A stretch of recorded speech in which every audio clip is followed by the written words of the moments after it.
I feel like a little bit fingers pain. Those kinds of hand pains are there. So can I put like a hand in hand, like one top of the other, like a can I do that? But I heard that maybe energy leaves from the fingers. That's the reason we are doing fingers in times together. Could you please explain the difference? Is it okay? I feel like my fingers are a little giving pain or something. You can do it. No problem. Oh, okay. Thank you. The locking helps to not move the hands. That's all it is. Oh, could you please repeat that? Blocking, how it helps? Helps to not have the hands come out just easily. Okay. Suppose you didn't cross your legs and hands like this. Right? Okay. Any movement distracts your attention. Got it. Can I put instead of locking, can I put hand in each other? I can do it in the lap. Without locking, I can put palm in one palm in the other palm like that. You can. Okay. Thank you, sir.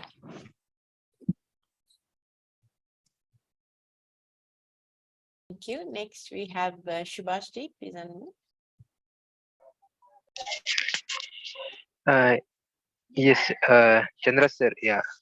First of all, thank you to Chandra sir and all see you. Today it was a very nice session, and the information that you shared regarding the mind and the subconscious mind, it is really helpful to me and as well as all of us. So my question is related to thinking. So whatever thoughts coming in mind, so probably while speaking or while putting our side in front of the people, so sometimes I feel there is a less clear thinking. Maybe a lot of thoughts are coming and not able to put my thoughts clearly in front of the people.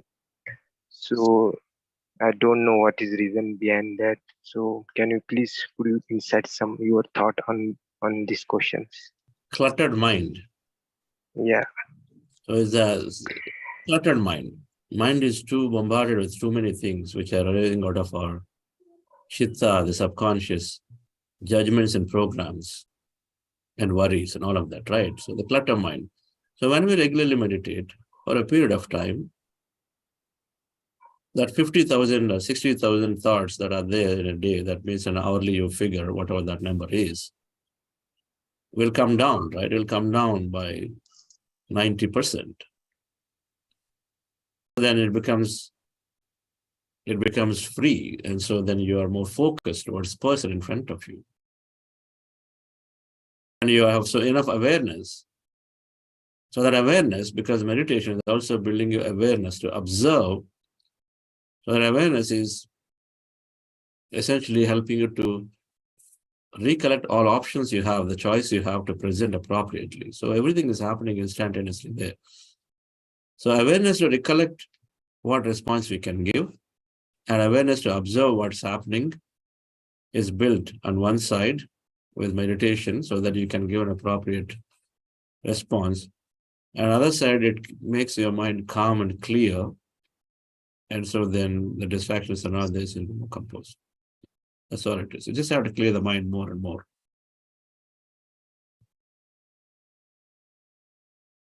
Okay.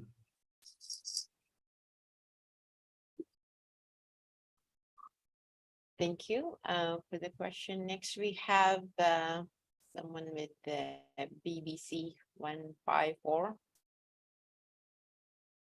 Please unmute.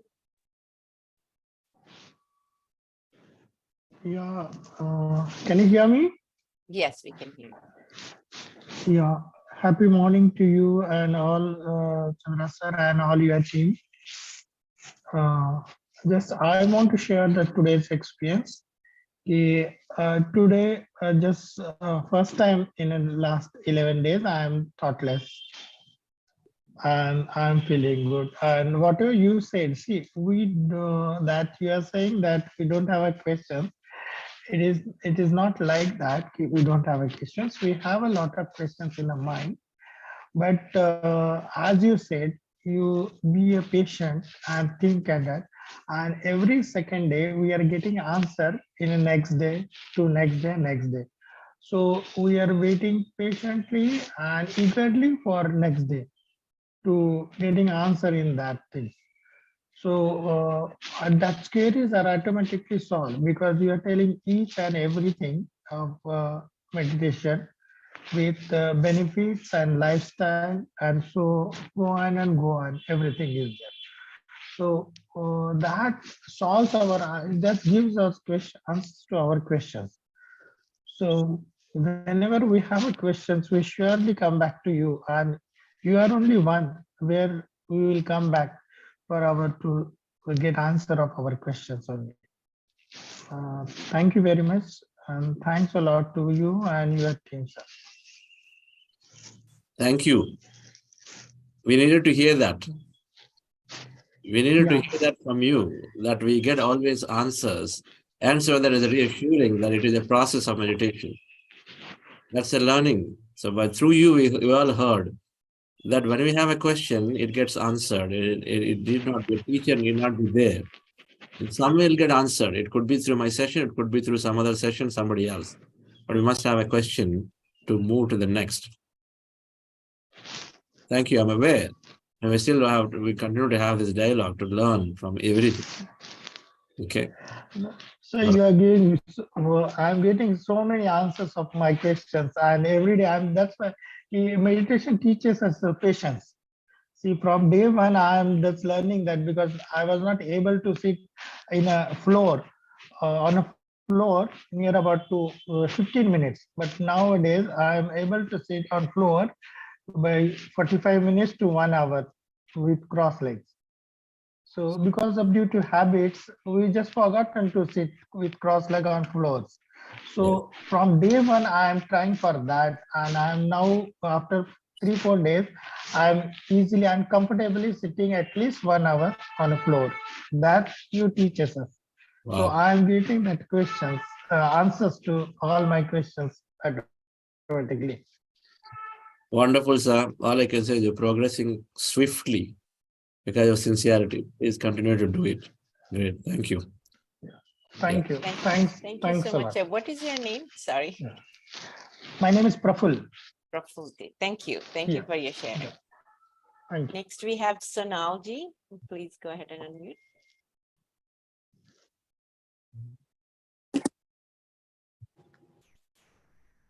Namaste, Chandra sir. Can you hear me? Namaste. Yes, Sonalji. Thank you so much for all your wisdom. It's such a fantastic sessions every day. Just to give you a background, I'm from St. Louis, Missouri, originally from Bombay. And I work in anesthesia here. So I have long days, usually start my days at 6 a.m. and looking forward and rushing. I've shut everything down, done few groundwork since past couple of years. I did my yoga certification. I'm an instructor. I don't teach, I just did it to learn for my own self. So things are kind of coming together. The goal for me for this program was to be disciplined and no matter what, stick to what I have learned. Because learning a lot of things is great, but I think not putting in practice and giving excuses after excuses. For example, as you're saying, you learn about unlearning things. So usually before this, what I had signed up for the program, you come home, you eat your dinner, watch few shows, catch up on your social media, and then call it a day.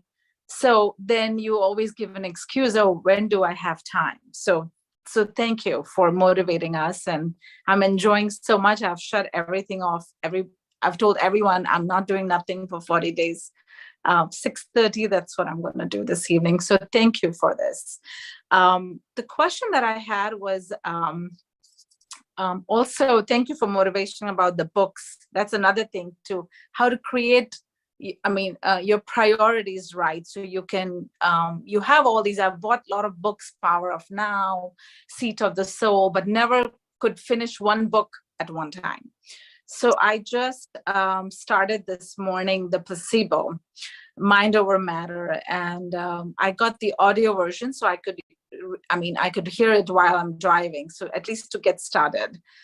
And so it makes sense just in the preface that mind over matter about reality, that we are the one who's creating. But how do you justify all the things that I have learned over last few years about Vastu and Nadi reading and the birth chart and the science of astrology? How does that, so are we saying that, okay, these are the things it could be, but if you have a stronger mind, you could change all of that? Like, so I'm just want to hear what you have to say about that. Yes, the power of everything is a science. Every science is there. One is invalidating the other. See, when the Newtonian physics came, that everything is predictable, and we all believed that that's how it is. And there is a fire, and then there is a boil until 70s. What do we do? Hey, don't put water on it. Right? You know that. Right. We are not allowed to put. They scientifically said, no, if you put water, it aggravates. Then a few years later, now he said, the first thing you do is to put water, right? If you have, right. Okay, you're allowed to put water now. I don't know first thing or not, but you're allowed to put water. So science is developing to invalidate what has been discovered. And so this is also like that. It's all about evolution. It's all about learning to experience differently. Learning to experience differently. So we construct a model of creation. And so within that we operate. For having sufficient experiences where we get bored, then we move to a next model of evolution. So then we operate differently. So the Vastu was there. Vastu was not there, by the way, 30 years ago. It was not that prevalent, right? 30, 40 years ago. It was there maybe, but nobody bothered about it because it was built into the architecture, the way they're building it. They only looked for light. But the modern world has said, no, I want this big, beautiful painting. So close all the windows and this and that. And so the Vastu had to come back up to bring that light and air into it. Now, so the Vastu came in, and then the moment Vastu goes away, some other new model comes in, because that there are always different models. But as you're getting evolutionary and then more and more learnings, and so we start exposed to a higher models of creation. So every science is there, palmistry is there, planetary impacts are there, Vastu is there, crystals are there, numerology is there. They're all our science models. Now everything is mind or matter. They are there because the celestial bodies impacting is there, right? The way to look at it is the power that they have on you versus your power, your meditational power, because with meditation, you are operating as a field. You're becoming the field. You're becoming that intelligence, not a part of it. And so then you operate as a field, so then you have the whole power to operate. So the energy, the power that you have is 1,000,000 times more and 10 million times more, whatever. And so then you can easily bypass and overcome any of those limitations set for ourselves. We also know this from the fact that those who did not know about Vastu did not have that limitation. Those who had known about Vastu, now the moment they go into a new house, when they rent, where their kitchen is somewhere else than southeast, then all the problems come. Oh, this is because my kitchen is not in southeast. But those who didn't know about it didn't have any effect at all. Right. So it's a conditioning of the mind that we are doing, correct? By believing into it. Yes, the conditioning. The true Vastu as a science is there to have free circulation of wind and light. The light, right. And that's the true Vastu, why the science existed, as I understand, is to have the right places of windows, for example, Correct. southeast. The whole wind is generally coming from south and west. So southwesterly directions, you've got to have your bedroom so that you're sleeping for 10 hours, so nice have wind is there, right? Right. That's really why it is there. But in somewhere it got distorted into, no, this has to be here, otherwise it is linked to, all the distortions are always there. People who want to have power, control, money, so there are always distortions for everything. Okay. So it's mind. What about? But science is there. I don't want to discontinue the science. The science about The science of placing windows in the right place so that you can take the natural thing is there. So we cannot say it's not there, right? It's like that. Right. But how distorted it is, how blindly we're believing of it, those are the things that we must remember. Okay. Thank you.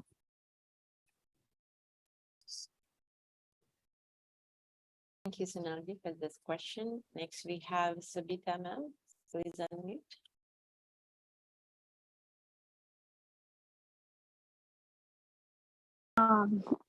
Thank you, Radhika. And sorry. Can you hear me? Yes, we can see. Go ahead. Okay. Thank you, Chandra sir and Radhika ma'am. Awesome information and awesome meditation. Actually, I'm with meditation. Yeah, definitely. I'm thinking positively. My mind is very weak. I'm in continuous medication. I think I said it earlier too. But now I'm thinking positively. But the problem is again the belief. Now I have a belief in my mind that meditation helps a lot. So I'm conditioning to it. So I keep on, like I attend the morning class, I attend the evening class, and then I feel that I'm not like getting into it. So it's not enough. So I keep on like whenever I have to, I have to work, right? I have to concentrate on that too. So, but my mind feels that no, now you have to meditate or read books that would help you. That is becoming a condition all the time. And even I'm not spending much time with my family also. So I'm not understanding. As I said, like my mind is kind of little weaker side. So whoever tells like, now meditation is helping me. Chandra sir is you're giving so much of information. Now my brain feels yes, be positive, and you need to get rid of all the negative in your mind, and you need to do lots of meditation. But that is becoming a condition to me, and I feel stressed out. I mean, after your class, I get into some other meditation in the group, and some other. So I'm not understanding like where to put a stop. I mean, I don't know if I'm asking the right question, but that is that's what I'm stressed and conditioned. And also, I don't feel comfortable anywhere. I'm trying to sit in different positions, different places, different chairs, different sofas, different places, but somehow I feel neck pain or chest pain or something else, and I get so much distracted, like dissipating. So I get back into thoughts or normal when I'm meditating. This is the other thing that is happening to me. So would you suggest something about that? Okay, so fear of being conditioned of a Yes. new thing, and here is meditation. So you know, we don't push ourselves. If you feel like doing it, do it. If you don't feel, then drop it, because it's going to come to you anyway. If not now, in a few months. What's important is to do what feels right to you, and not Yes. what you think is. But at that point, what feels right is what we must do. What feels right to you is what we must do, because that's our dharma. This is based on our current facts, but we work to learn, and it is okay. So you're learning, and you don't have to follow some 3 sessions to 4 sessions. If your body is supporting, do it. Your family is supporting, do it. Right? Yeah. But yeah. if I don't. it's like that, Go right? ahead, So sir. if it is causing unnecessary stress, then pull back and do only 1 session. Okay. And let it happen slowly. What's the hurry, right? Let it happen slowly. Why not? Okay. Yeah. Yes, yes, sir, I got it. Like I'm feeling like I want to attend classes, but the thing is, like even every time I keep conditioning that you need to read book now. So maybe I need to reduce that and slowly get into it. But will definitely the classes are helping me a lot. So yeah, I have to change my thinking and the To have belief that of intention. conditioning. It's very good to have that intention that I want to learn. Yes. With that intention will take you forward. But do what you feel though. Have the intention. Okay. The intention will slowly move towards it, but do what you feel. The feeling is Okay. strongly about, hey, I want to just step back. No, it's just too much for me. Step back. You know that it is great, but step back. Do Okay. what you feel. Yeah. Because then you are releasing that emotion of feeling, and it's important. Okay. Okay. Good. The other ones are like about not getting relaxed anywhere and the pains. Will it happen? It'll go away. It'll all go away. Once if you're stressing yourselves in trying to participate in too many meditations and sessions, now all of that can cause your body some kind of discomfort, right? So now you Yes. pull back and you just take it as you feel, right? Just do one session. You don't have to do multiple sessions. Do one session of this full morning or whatever. And then before sleeping, do 15 minutes of meditation. Sufficient, Okay. right? It's Okay. sufficient. If you have other Yeah. masters teaching the same time, decide who to go. Pick one. Everybody has a path. I explain this concept differently. Somebody else tells you differently. Now it can be confusing. So pick one for now. Finish this course and then go to the next one. Okay. Got it. Right. Thank you. But this session, like this 41 days, like I started from, somehow I was into it. I got this message or the link, and I was very happy. This is the first time I'm learning this meditation. So like it's all I'm getting into positive things, but as I said, like these are the conditioning. But I try to get better and slow down a little bit and think I'll learn slowly. Thank you so much. Thank you. Thank you, Sabita, for those questions. Next, we have Vijay. Please unmute.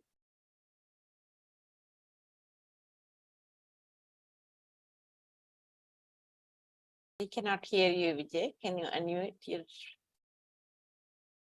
Hello, can you hear Yes, now? we can hear now. Yes. Good morning, madam. Good morning, Chandra sir. And thank you to Patri sir.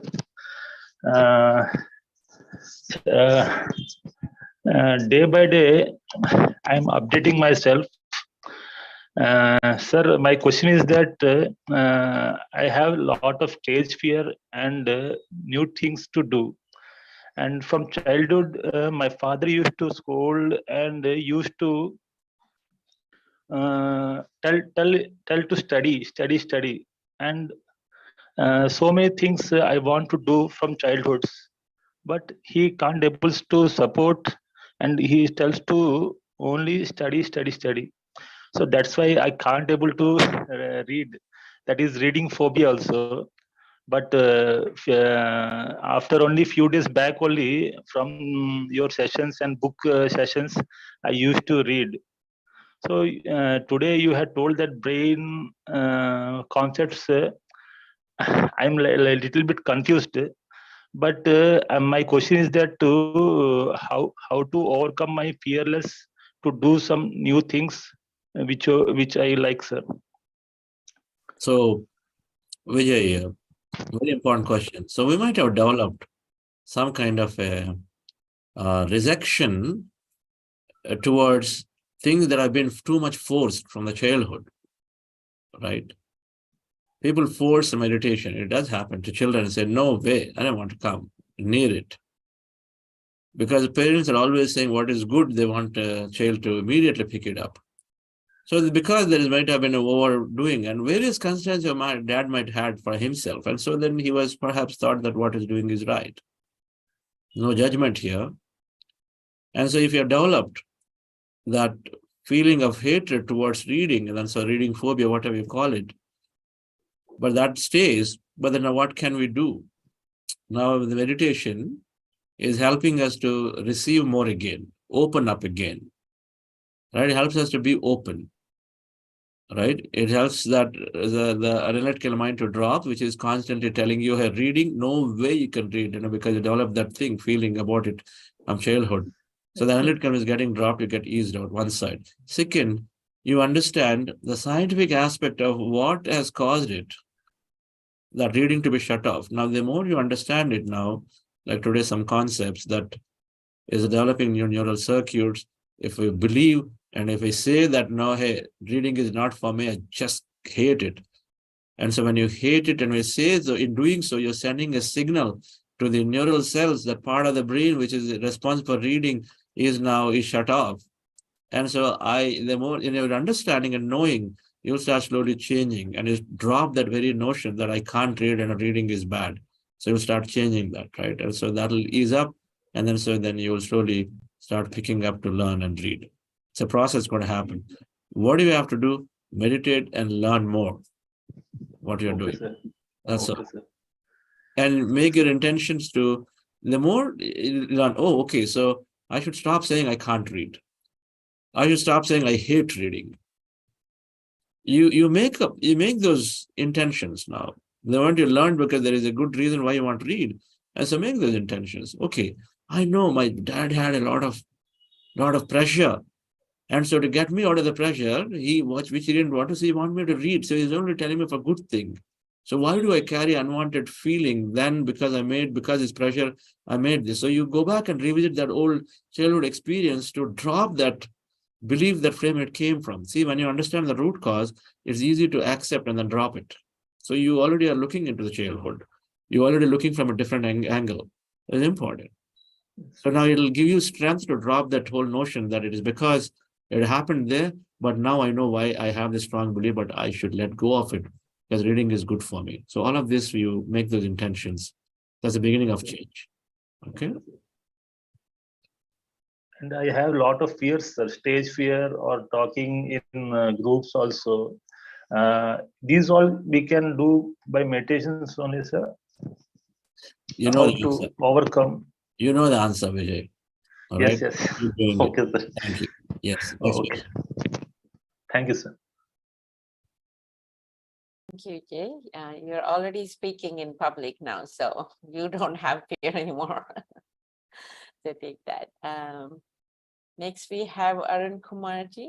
Please go ahead.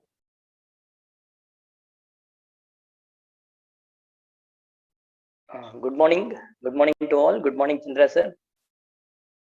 Good morning, sir. Yes. My question is how to overcome procrastination. Of late, see, earlier when I was working in corporate for almost 25 to 30 years, I was doing multitasks where I was not so focused, and I used to do all the activity and then complete few only. But of late, when I connected to this meditation almost 2 years back, I am focusing on single activity, and I prioritize my work, and things are getting better each day. My question is, of late, I'm procrastinating certain things, which is a good one, or is it a natural process? And I'm prioritizing the work and I'm feeling better each day. But my question is how to overcome this procrastination. Is it related to mind? Thank you, sir. When we don't challenge ourselves sufficiently, okay, matching to our abilities, then this starts kicking in. Okay. Please assess yourself if you are sufficiently challenged. So challenging is not about large work, it's also about higher value of work. Exactly. Okay. Okay. So if you challenge yourself, set larger things, because we're here always to experience bigger and bigger. And so then you could think of taking up a greater service aspect because you're all into service. Yes. And non-vegetarian food is always introducing lethargy and laziness and procrastination. If that is there, that needs to be really, really considered to be removed. Okay. Yes, I'm overcoming all this non-veg also. Earlier, I used to take about few years back, Yes. but since 2 years, I have dropped almost 90%. So I'm still coming out of that non-veg. I eat only egg, but that is also not good. So I'm leaving that. I've cut down a lot of things from past 2 years. So I'm creating a mindset that I should be 100% free from all this non-veg. Many people are saying, I'm going to take an oath for the next Yes. 40 days, I won't take it. Okay. For the next 40 days, I won't take it. And when you do that,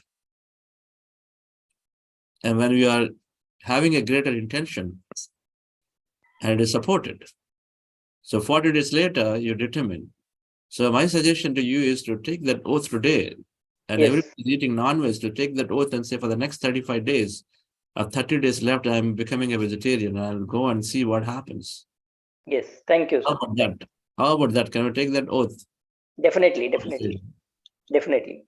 Thank you, sir. Thank you. Yes. Thank you. Last, we have Sheetalji. Go ahead.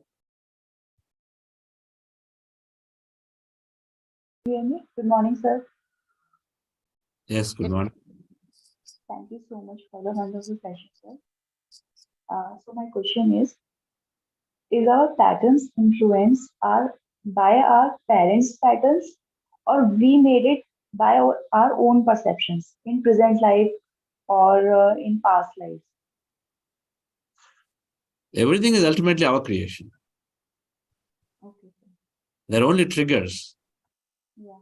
Now we can easily put on the parent and blame them, but ultimately it is we who agree to have it or take it. It's we. Sorry, sir, please. Yeah, please go ahead. Yeah, sir. If one of parent there is a sensitivity to criticism, so is it possible for me to take that particular sensitivity from my parents, or is it my perception only? The parents are what criticizing? I'm sorry, I didn't get to what you. Not particular thing, but overall some kind of patterns like someone is sensitive to criticism, someone is sensitive to insult or anything like that. Yes. So Someone is is it possible? So is it possible that that sensitivity is also present in their children as well?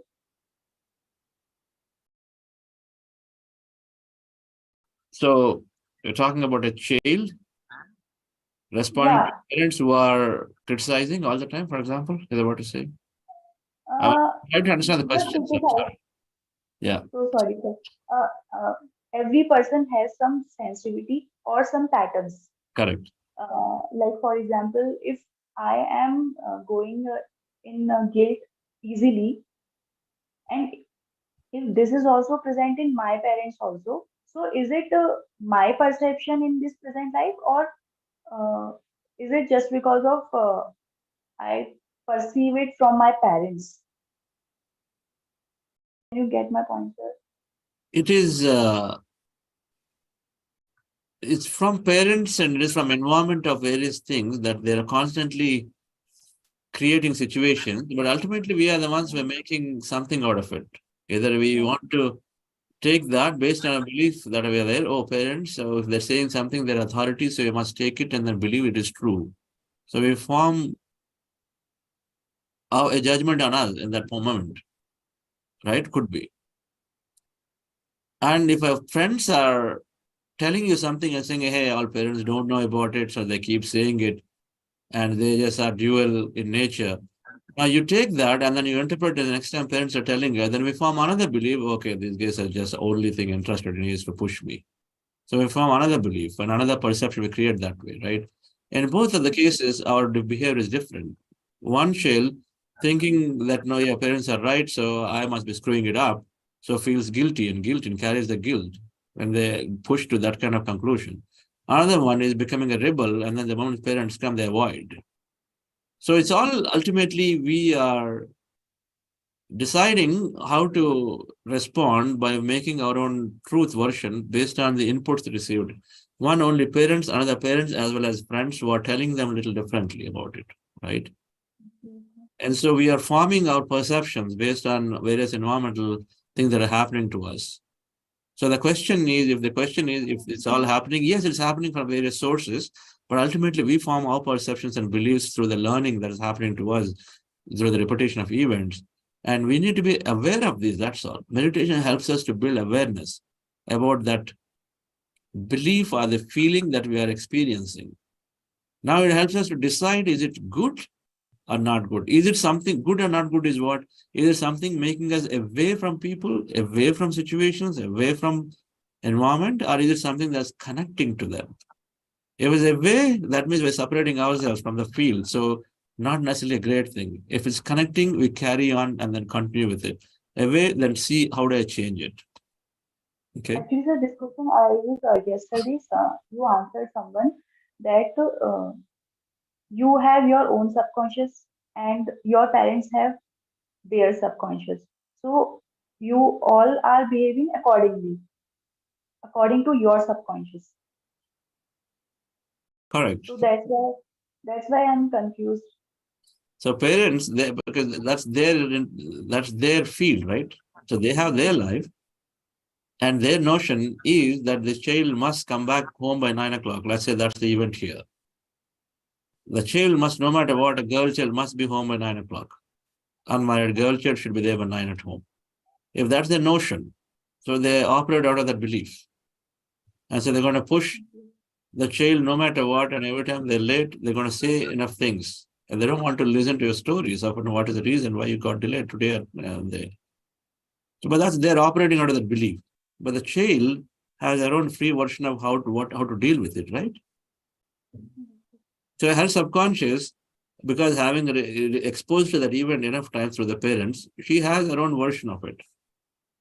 A subconscious belief of either trying to evade it, developing aloofness, by trying to not answer questions, they come because there's interrogation, or she may try to continue to become very self-critical and say, why do I do this and why do I upset them every time, and become very self-critical. So both choices the child might take, right?